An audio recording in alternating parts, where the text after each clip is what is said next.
Baik, selamat sore. Kita akan masuk dalam sesi yang judulnya adalah berkawan dan bertumbuh. Ya, karena ini memang adalah visi dan misi dari sebuah startup company, gitu ya, sebuah pelayanan yang sedang baru dibangun yang namanya Kawan Tumbuh. Karena saya percaya bahwa kalau kita semua ada di sini, kita punya bisnis yang sama, saya percaya ya. Saya yakin kita semua di sini adalah orang-orang yang concern, peduli terhadap pertumbuhan. Amin, betul ya? Baik pertumbuhan diri maupun pertumbuhan orang-orang yang kita layani. Dan jadi saya akan mencoba melihat perspektif ini dari bagaimana melihat pertumbuhan dalam suasana atau situasi yang mendasar yang namanya adalah komunitas, ya. Dan ini adalah sebuah kepercayaan saya saat ini ya. Ada dua hal penting yang saya mau bagikan kepada Anda yang berhubungan dengan pertumbuhan di dalam komunitas, yaitu pertama bagi saya sesuatu yang harus terjadi untuk saat ini adalah kalau mau bertumbuh harus berkawan. Mau bertumbuh harus berkawan, ya. Jadi ini saya percaya karena apa? Karena saya sendiri mengalami banyak pergumulan di dalam kehidupan saya sehubungan dengan pertumbuhan diri dan maupun juga pertumbuhan orang lain, ya. Dan saya melewati fase di mana saya masuk dalam pelayanan pengembangan, kita development kepada anak-anak, lalu juga dalam pelayanan pemulihan dan hal-hal semacam itu. Dan bagi saya ini sesuatu hal yang sangat mendasar sekarang. Kalau mau bertumbuh harus berkawan, ya. Dan kenapa? Kenapa ini menjadi sebuah keyakinan? Tentu kita perlu melihat dari aktor utamanya dulu, ya. Kenapa kita mempercayai bahwa kalau mau terjadi pertumbuhan yang luar biasa, yang maksimal, itu akan sangat tergantung dalam kualitas perkawananmu atau dalam kualitas relasimu atau dalam kualitas komunitasmu. Itu kita mulai karena apa? Karena aktor pertamanya. Nah, kalau kita bicara cerita, tentu kita perlu tahu siapa aktornya. Dalam semua hal ini, aktor yang pertama yang perlu kita tanya adalah Tuhan. Dan bagaimana Tuhan sendiri melihat hal ini, maka kita lihat bahwa Tuhan sendiri adalah Tuhan yang berkomunitas. Kita punya Tuhan yang berkawan. Kita punya Tuhan yang berelasi. Dan bukan saja bahwa kita punya Tuhan yang berelasi, nah ini satu ciri dari relasi yang sehat adalah walaupun relasi itu sangat kuat, sangat erat begitu, tetapi relasi yang sehat ini juga akan mencoba buat melibatkan yang lain, ya. Saya nggak tahu waktu Anda dulu mulai pacaran, PDKT atau mulai ya berkasih-kasihan lah dengan seseorang, kemungkinan besar dunia milik kita berdua ya. Orang lain cuma ngontrak gitu ya. Dan itu seperti cinta yang sangat kuat gitu ya.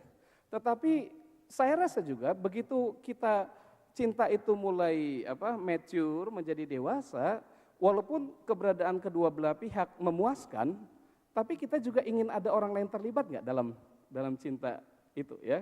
Kayak saya dengan istri saya, setelah kami menikah, kami juga ingin ada orang lain terlibat dalam hal ini adalah anak-anak gitu ya. Kalau tidak seperti itu biasanya adalah cinta yang obsesif atau yang kompulsif, yang memaksa gitu ya. Dan kasihnya Allah itu adalah kasih yang sangat sehat, sehingga walaupun Allah puas di dalam ketigaannya itu ya, Allah yang berkomunitas ini adalah Allah Bapa, Allah Anak, Allah Roh Kudus, tetapi Allah mau meluaskan persekutuannya. Jadi di sini kita belajar bahwa ketika Allah menciptakan manusia, salah satu hasratnya Allah adalah untuk melibatkan manusia itu dalam persekutuan Allah. Artinya kita belajar bahwa kita punya Tuhan, punya Allah yang DNA-nya di dalamnya, dasar esensinya, core-nya adalah satu relasi, ya. Dan ketika Allah meluaskan persekutuannya, dia ikut sertakan manusia untuk ikut terlibat dalam rancangan-rancangan Allah. Itu pertama, kita punya Allah yang sangat sehat dan kita bisa gambarkan dengan gambar seperti ini.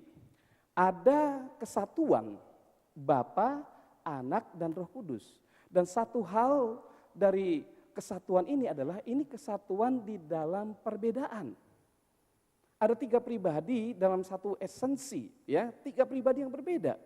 Dan Bapa, Anak dan Roh Kudus bisa damai, bisa enjoy dengan keperbedaan itu, gitu. Bahkan itu menjadi sebuah kesatuan, begitu. Lalu ketika ada kesatuan semacam itu, Allah melibatkan, memperluas lagi, ya, segitiganya semakin luas. Dan ketika diciptakan manusia, segitiganya masih sama, ya.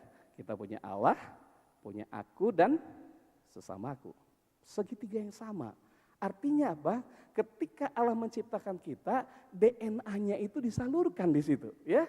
Allah yang berelasi menciptakan manusia-manusia yang berrelasi, yang berkomunitas, yang berkawan, dan disitulah terletak yang namanya pertumbuhan yang sehat. Walaupun kita kemudian belajar bahwa sejak kejadian 3 dan seterusnya terjadi kekacauan, begitu ya, di mana rancangan Allah bahwa terjadi satu komunitas yang shalom, yang baik, yang sungguh-sungguh membawa sejahtera buat semua pihak yang terlibat, tidak terjadi. Tapi kita juga belajar bahwa memang betul relasi pada waktu itu rusak. Allah dengan manusia rusak, sesama manusia rusak. Tapi bagaimana saya tanya, cara Allah membereskan masalah itu? Ketika rancangannya digagalkan oleh pilihan-pilihan manusia, apa yang Allah lakukan? Apakah Allah membuat seminar? Apakah Allah membuat sekolah? Apakah Allah membuat kursus? Tidak. Allah tetap pada tracknya yang sama, yaitu Allah lakukan dengan cara relasi. Dimana kalau kita mau mengalami kelepasan dari kegagalan manusia yang sudah jatuh ini, ya satu-satunya cara adalah berelasi dengan Yesus. Ya. Sampai Bapa sendiri mengirimkan anaknya supaya terjadi perkawanan, perdamaian, rekonsiliasi antara manusia dengan Allah. Nah itu kembali lagi memperlihatkan bahwa DNA Allah yang memperlihatkan bahwa pertumbuhan itu terjadi di dalam sebuah relasi, terjadi juga begitu ya. Terus, dan kita mau belajar bahwa bukan saja bahwa kita membutuhkan relasi itu, tetapi di sini kita belajar bahwa supaya terjadi pertumbuhan yang sehat harus didasari relasi yang sehat dan baik. Mari kita pikirkan bagaimana cara menolong. Apa yang Anda lakukan buat menolong orang? Ada berbagai macam cara, ya. Saya biasakan ada 3. Cara paling sering yang kita lakukan adalah dengan memberi instruksi, transfer knowledge, transfer pengetahuan. Ini kebenaran, gitu ya. Berubahlah, bertumbuhlah. 1, dan itu pun harus terjadi di dalam kehidupan orang percaya. Kemudian kalau terjadi ada yang mandek-mandek, macet-macet, ya kita sudah belajar seperti yang dikatakan Bu Is, dibutuhkan pemulihan. Ada pemberesan hal-hal yang mungkin bersifat afektif, bersifat perasaan kita atau masa lalu, dan kita membutuhkan pemulihan. Ini kalau orang percaya, kalau orang luar mungkin butuh psikologi atau terapi atau konseling dan segala macam. Dan sudah ada yang namanya instruksi, transfer pengetahuan, ada pemberesan buat masalah-masalah emosi dan afektif, tapi juga kita membutuhkan yang namanya keteladanan, keterampilan, hal-hal yang berupa mentoring, ya. Dan saya percaya kalau orang diberi 3 hal ini, diberi instruksi yang benar, diberikan hal-hal untuk membereskan masalahnya, kemudian juga diberikan mentoring, saya rasa orang akan sangat bertumbuh. Saya percaya, ya. Dan itu juga tentu perlu Anda tanya juga, apakah saya sedang berada dalam situasi di mana saya mendapatkan informasi atau instruksi yang baik? Apakah saya juga memiliki tempat di mana saya mengalami pemulihan? Apakah saya memiliki tempat di mana saya dilatih? Itu perlu bertanya juga, ya. Tetapi coba kita bayangkan 3 hal ini, instruksi, pemulihan, dan mentoring. Ini semua hanya akan bisa berfungsi secara efektif kalau sudah dilandasi dulu dengan apa? Relasi yang baik. Sebagai contoh, kalau saya khotbah di sini, saya pendeta di sini, saya berkhotbah, dan mungkin khotbah saya bagus dan to the point. Yang jadi masalah, mungkin ada seseorang di kursi sana yang begitu benci sama saya. Kira-kira pesan saya masuk nggak sama orang yang membenci saya itu? Ya, coba pikirkan. Apakah Anda pernah dalam situasi seperti ini? Ada orang yang memberi nasihat yang baik dan benar, cuman masalahnya satu saja. Anda tahu secara otak, ini yang diomongin benar nih, gitu ya. Tapi ada masalah, orang itu nyebelin. Dia ngasih nasihat, lakukan A. Saya tidak tahu, pernahkah Anda ketika diberi nasihat A, yang Anda lakukan adalah melakukan kebalikannya atau B. Hanya karena apa? Orang yang ngomong A itu menyebalkan. Karena saya pernah jadi anak, saya pernah mengalami masa seperti itu ya. Saya nggak tahu dengan Anda ya. Anda kalau kelihatan dari mukanya anak-anak yang taat dan setia mungkin ya. Tapi kalau saya tidak ya, saya pernah mengalami satu masa di mana kalau ayah saya memberi nasihat A, B, C begitu ya. Dan karena yang ngomong ayah saya, makanya kemungkinan besar akan saya lakukan Z. Karena hubungan kami tidak cukup baik. Instruksi bisa diberikan dengan baik, bisa diberikan dengan kebenaran, tetapi ketika tidak dilandasi dengan relasi yang baik dan menolong, tidak maksimal juga ya. Dan kadang-kadang orang ambil waktu yang begitu besar untuk apa? Untuk membagikan kebenaran. Padahal dalam situasi itu mungkin yang pertama-tama perlu diinvestasikan bukan membagikan kebenaran dulu pertama-tama, tetapi membangun relasi. Berapa banyak Injil ditolak bukan karena Injilnya, tapi karena orang yang membawa Injil itu. Tapi kalau kita bangun relasi, dan orang bisnis saya yakin sudah ngerti ya gitu ya. Bangun relasi dulu katanya ya. Nanti yang namanya belakang-belakang itu akan menyusul gitu ya. Dan kita belajar bahwa instruksi pun yang begitu bisa efektif, tapi kalau tidak dilandasi dengan relasi akan menjadi tidak efektif. Bagaimana dengan healing atau terapi atau konseling? Saya rasa sama saja ya. Saya tanya, Anda mau dikonseling sama orang yang sangat Anda benci? Anda bisa open dan terbuka? Kemungkinan besar tidak ya. Apalagi disuruh, ayo kamu datang ke guru BP, begitu ya. Atau waktu Anda dulu kecil ya, untuk konseling di sana. Padahal ini guru BP ini orang paling menakutkan di sekolah, begitu ya. Kemungkinan besar Anda tidak akan datang dengan sukacita. Bagaimana dengan pelatihan atau mentoring? Sama saja. Anda tidak akan bisa melatih orang tanpa Anda bisa membangun di mana ada unsur kepercayaan, unsur hal-hal semacam itu. Tentara, kalau dia sama atasannya tidak ada unsur percaya, untuk berserah dan segala macam, jelas tidak akan terjadi proses mentoring yang sedang dilakukan. Jadi kita belajar bahwa pertumbuhan yang sehat dibangun pertama-tama kalau relasinya juga sehat. Itu efektivitasnya akan sangat berbeda. Dan kemudian juga tentu kebalikannya terjadi juga ya. Kalau kita berada dalam sebuah relasi yang tidak sehat, kemungkinan besar maka pertumbuhan kita pun tidak akan maksimal. Karena itu saya percaya ya bahwa yang jadi masalah gitu dalam sebuah urutan pertumbuhan itu adalah bagaimana pertama-tama kualitas relasi itu ya. Bagaimana engkau sedang berada dalam sebuah komunitas yang menolongmu atau tidak begitu ya. Yang menjadi musuh utama dalam pertumbuhan yang bersama dalam komunitas adalah keterasingan, kesendirian. Ketika kita tidak bisa connect dengan sesama kita. Saya bertahun-tahun mengajarkan tentang luka, tentang kebutuhan pelepasan, kebutuhan pemulihan, dan saya akan aminkan semua yang dikatakan oleh Bu Is. Ya. Tetapi saat ini ada perspektif yang saya tawarkan juga. Luka bermasalah, sangat bermasalah, dan bisa mengganggu kehidupan seseorang. Tetapi sampai luka itu bisa merusak hidup seseorang, bukan sekedar karena luka itu, tapi karena engkau tidak memiliki komunitas di mana kau bisa recycle hal itu.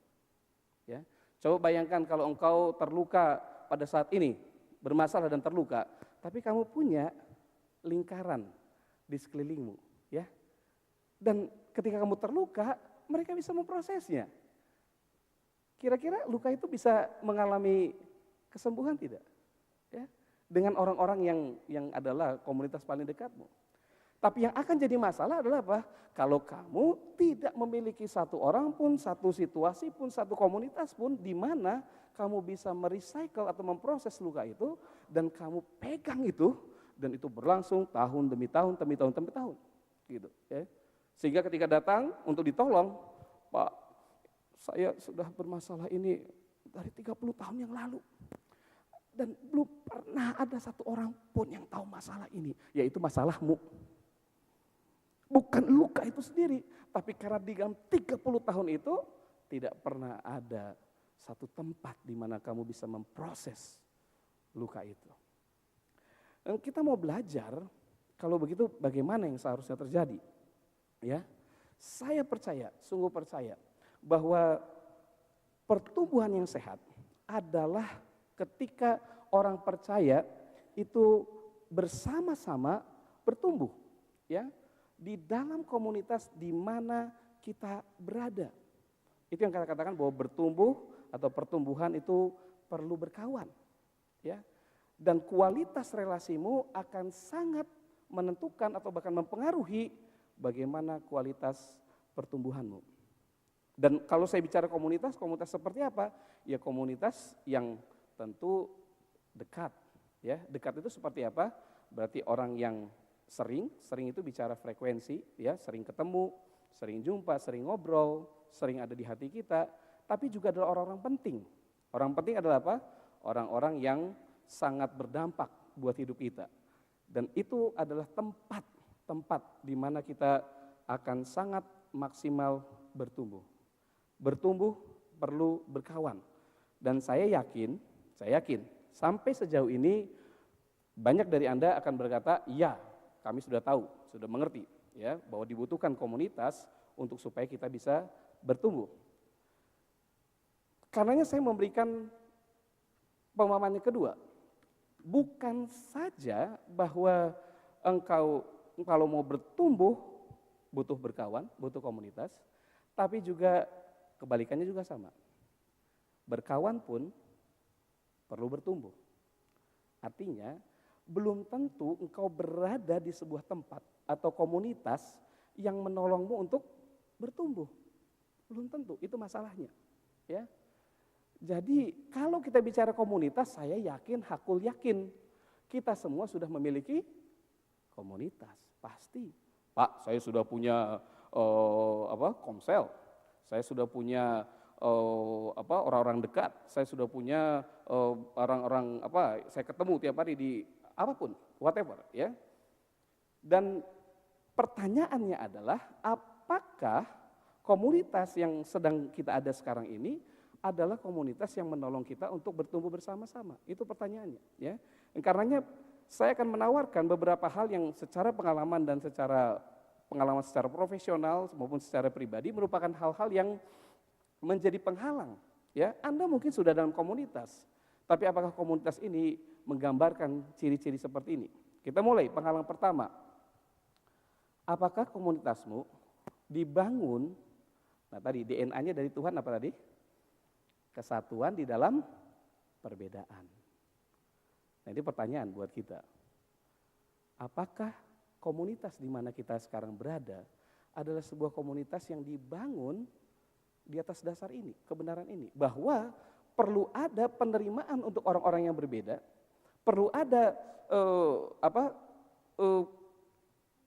satu covenant gitu, perjanjian di mana apapun kondisimu, bagaimanapun kondisimu, tetapi aku tetap adalah komunitasmu. Dan ketika kita bicara kasih dan kesatuan ini, yang sering terjadi di gereja atau di komunitas atau dimanapun adalah seperti ini. Yang disebut satu, yang disebut kesatuan adalah kalau terjadi keseragaman. Nah itu, ya. Dan memang kita perlu pikirkan, bagaimana itu Paulus katakan, ikutlah teladanku seperti aku mengikuti Kristus. Itu pun jelas, tetapi yang diikuti dalam bentuk apanya? Tentu dalam prinsip-prinsip, dalam etiknya, dalam karakternya, tetapi bahwa itu terjadi atas pilihan orang. Saya tidak bisa memaksa anak saya untuk menjadi mirip dengan saya. Sulit itu. Walaupun di dalam dirinya sudah ada DNA yang membuat dia akan mirip dengan saya. Tapi bahwa dia bisa menjadi entity atau pribadi yang sangat berbeda dengan saya, itu adalah pilihan dia. Yang saya bisa tawarkan adalah, inilah hidupku. Tapi kalau saya maksa anak saya, kamu harus seperti Bapak. Sulit. Dan bahkan bukannya sulit, akan mementahkan proses pertumbuhan itu. Ya, walaupun kita katakan, ini loh Bapak sudah berhasil, Bapak sudah memperlihatkan bahwa inilah pribadi yang benar, begitu ya. Tetapi kalau kita memaksakan itu kepada orang, itu menjadi sebuah masalah tersendiri.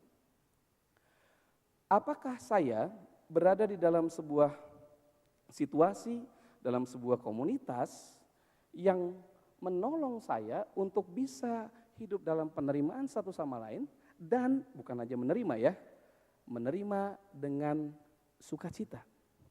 Ya. Dan kalau tidak seperti itu, apa yang akan terjadi? Ya, komunitas yang bertumbuh bersama, ini yang saya percaya ya, komunitas yang bertumbuh bersama itu akan menerapkan kasih dan kesatuan dalam perbedaan. Penghalang yang kedua, penghalang dalam komunitas yang kedua adalah bahwa komunitas itu yaitu tidak memiliki fiksi atau kehendak yang jelas tentang pertumbuhan.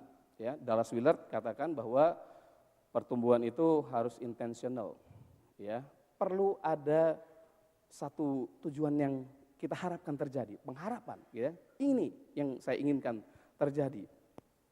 Saya mau bagikan bahwa semua bentuk relasi itu bisa menolong kita untuk bertumbuh, semua bentuk relasi, ya. Jadi kalau ada suami dengan istri, suami pemabuk atau bagaimana, kira-kira istri bisa nggak bertumbuh dalam situasi seperti itu? Suami pemabuk tidak mau ke gereja, minta maaf tadi main perempuan begitu ya. Bisakah istri bertumbuh dalam situasi seperti itu? Oh bisa dong ya. Dalam situasi itu istri bisa semakin baik, semakin maju, semakin dekat sama Tuhan. Tapi saya tanya, mau nggak ibu-ibu bertumbuhnya dalam kondisi kayak gitu, Bu? Mau nggak ibu-ibu? Ada yang berdoa seperti itu? Tentu tidak ya. Jadi bagaimana yang maunya adalah kalau kita sebagai sebuah komunitas memiliki sesuatu tujuan yang jelas, apa yang mau kita lakukan dalam pertumbuhan kita. Ya. Dan seperti itu kita perlu terjadi saling memahami, bukan berarti satu orang yang kemudian menyuruh, ini kamu harus bertumbuh seperti ini. Kita mulai tadi, bahwa perbedaan diizinkan. Orang akan bertumbuh dengan cara, jalur, proses yang akan berbeda-beda. Dan itu perlu diizinkan terjadi, tetapi yang pasti kita akan memiliki arah dan tujuan yang jelas. Bertumbuh seperti apa? Ya, berarti sekali lagi dalam hal ini kata kuncinya adalah intentional. Intentional seperti apa? Maka saya katakan komunitas yang bertumbuh bersama akan bagaimana? Secara sengaja menyisihkan apa? Menginvestasikan waktu, menginvestasikan dana, keringat, hati, begitu ya. Untuk apa? Saya mau bertumbuh bersama. Kemana? Ya, mari kita bicarakan. Ya, tetapi kita perlu memberikan hal semacam itu dan itu menjadi pertanyaan buat kita. Apakah dalam komunitas Anda sudah nggak secara sengaja disisihkan, gitu ya? Baik tadi ya, waktu, baik materi mungkin, baik tenaga, hati dan lain sebagainya. Untuk apa? Untuk bahwa kami mau bertumbuh bersama-sama. Ya. Dan seharusnya kita akan memiliki sebuah tujuan yang akan membawa kita. Wah, akan seperti apa komunitas yang akan kita lalui bersama. Misalnya seorang bapak, seorang ayah, seorang suami dengan istri, kalau mereka bertumbuh bersama, apa yang terjadi dalam kehidupan mereka? Apa yang kita definisikan bahwa suami dan istri ini bertumbuh bersama? Yang paling mudah adalah begini, suami tahu dalam hal apa istri sedang bertumbuh, begitu ya, sedang ada pergumulan, sedang ada pertumbuhan, dan kemudian dia terlibat, dengan sengaja terlibat di situ. Dan hal yang sama terjadi, istri pun tahu, memahami apa yang terjadi dengan suami, dan tahu sedang bergumul dan sedang bertumbuh dalam hal apa, lalu juga terlibat. Ini yang kita sebut sebagai bertumbuh bersama-sama. Dan dengan sengaja kita ambil waktu untuk, aku mau membantu mamah dalam hal ini. Nah, gitu ya, dengan istri. Maupun juga istri pun, aku mau membantu papa terlibat dalam sesuatu hal ini. Ini yang kita katakan bahwa secara sengaja komunitas itu akan bertumbuh bersama-sama. Penghalang kedua adalah kalau kita tidak mensengajakan pertumbuhan itu. Dan penghalang yang ketiga adalah tidak memiliki pemahaman, keterampilan, kebiasaan yang menolong untuk bertumbuh bersama-sama. Kalau dari tadi kita ngomong tentang komunitas, apa yang Anda bayangkan di dalam komunitas itu? Gitu. Apa itu? Kelompok apa? Tapi kalau kita belajar di dalam firman Tuhan, sebenarnya komunitas yang pertama dan terutama yang Tuhan bicarakan itu adalah yang berbentuk apa? Tadi ingat, pertumbuhan itu berbentuk relasional. Berarti kalau kita bicara komunitas, secara apa yang paling mendasar Tuhan inginkan? Yaitu keluarga. Dan keluarga itu yang pertama-tama akan menularkan kepada kita, mengajarkan kepada kita bagaimana namanya bertumbuh, bagaimana caranya hidup, bagaimana memberi karakteristik kepada kita. Jadi kalau kita bilang bahwa kita berada dalam sebuah komunitas, kemungkinan besar Anda akan bawa pemahaman yang Anda bawa dari keluarga. Kemungkinan besar. Ketika kita dalam komunitas gereja, kemungkinan besar yang kita bawa juga adalah pemahaman ini dalam berelasi, begitu ya. Sehingga kalau di atas tidak memiliki keterampilan untuk begini loh cara berkomunikasi, gitu ya. Begini loh cara untuk say thank you. Begini loh cara untuk mengendalikan marah. Kemungkinan besar itu pun masih akan kita bawa terus. Dan kita perlu meyakinkan diri kita bahwa saya berada di dalam sebuah komunitas, di mana di dalam komunitas itu akan terjadi perubahan dalam pemahaman saya, itu yang namanya adalah know why, kenapa saya harus berubah. Kemudian juga kita belajar bahwa ada keterampilan-keterampilan yang perlu dipelajari, dan itu berarti dalam komunitas perlu bisa saling menolong, supaya orang makin terampil dalam satu hal, dan yang terampil ini tentu bicara yang mendasar yaitu life skill. Dan bukan hanya kita bicara keterampilan, tapi juga membangun kebiasaan. Jadi tidak bisa orang hanya diberi pengetahuan, ini yang harus terjadi dalam kehidupanmu. Kamu harus bisa baik dengan orang. Oke. Kenapa saya harus baik? Tentu kita bicara firman yang akan lakukan itu, firmannya seperti apa, kebenarannya seperti apa. Tapi bagaimana kita bisa terampil untuk hidup dalam damai dengan orang? Itu satu keterampilan. Tapi bukan hanya kita bisa terampil dalam hidup damai dengan orang, tapi juga kita bisa terbiasa. Ya. Sehingga yang terjadi adalah sebuah komunitas akan bersama-sama saling tolong-menolong dan kemudian sedikit demi sedikit akan bertumbuh. Yang menyakitkan Bapak Ibu bukanlah kalau melihat orang punya masalah atau kita punya masalah. Ya. Saya yakinkan kalau namanya masalah, kalau namanya luka dan segala macam, kita semua punya. Bahkan beberapa dari kita ada gudangnya, begitu ya. Tapi dalam sebuah komunitas yang paling menyakitkan adalah kalau kita sudah memiliki hati kepada seseorang dan kita ingin sama-sama bertumbuh, tetapi kita tidak melihat hal semacam itu.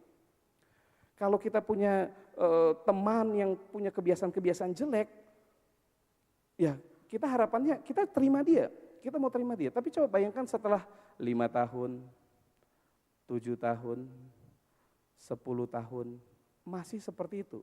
Bagaimana perasaan kita? Ya. Dan yang paling cepat orang lakukan adalah kemudian menjadi apatis.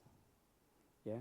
Dan kita berkata, ya sudahlah, kamu akan seperti itu dari sekarang sampai besok, sampai selamanya, sampai Yesus datang akan seperti itu.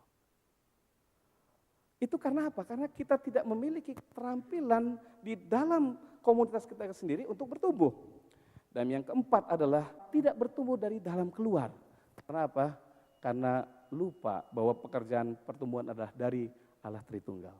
Demikian saya, terima kasih.